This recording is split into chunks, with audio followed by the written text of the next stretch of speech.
Are you serious? Are you serious, folks? Well, Edward Snowden is upbeat about Russia's President Vladimir Putin offering to return him to America as a gift to President Donald Trump, saying it proves that he did not work for the Russians. So Edward Snowden is saying, look, I'm upbeat about it.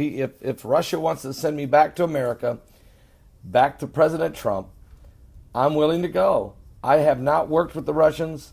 I never had anything to do with what they were doing.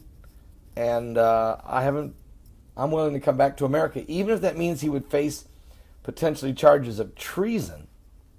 Edward Snowden is willing to come back to America because he obviously doesn't think that he has broken any laws, or at least he hasn't committed treason.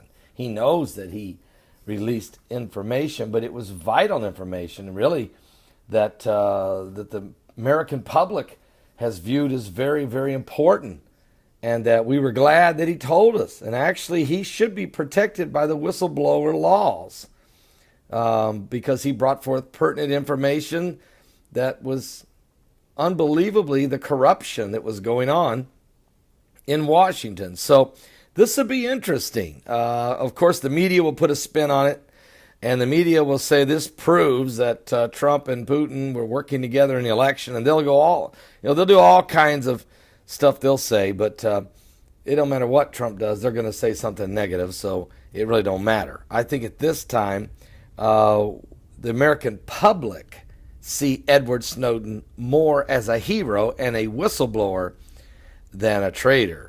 For sure, the percentages are off the chart. About 80% feel he was a whistleblower in this process. So anyway, we'll keep a close eye on what's going on there.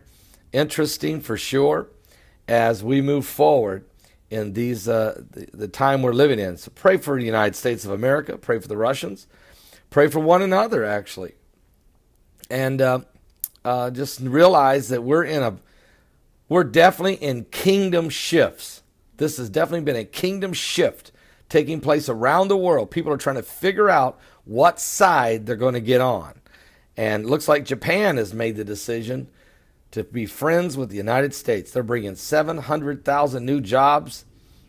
They're going to help us with our high-speed rail infrastructure.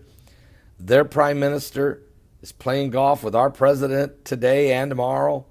You know what I'm saying? So they've made their decision. Looks like Theresa May has made her decision that the United Kingdom is going to side closely with the Trump administration and the United States. Looks like Benjamin Netanyahu's made his decision that Israel is going to even draw closer to the United States now that we have the Trump administration.